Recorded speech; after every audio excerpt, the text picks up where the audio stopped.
வணக்கம் நண்பர்களே, மீண்டும் உங்கள் பிரியன். இன்று பிரிவுடன். பிரிவு என்பது மகளுக்கு உலகம் சூனியமாவதைப் போல், தந்தைக்கு உயிர் பிரிந்து ஆவியாவதைப் போல.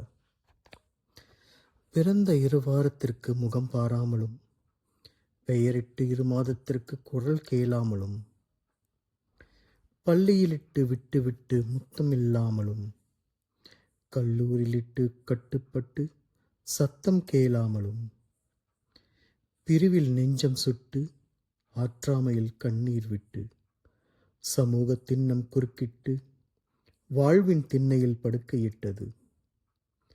வீடு பேரையே எய்தன் எண்ணினாள். இப்பிரிவு ஒத்திகை என்றே அமைதியானால், எப்பிரிவும் வெறுமை ஒன்றே பூர்ணமாகும். நன்றி.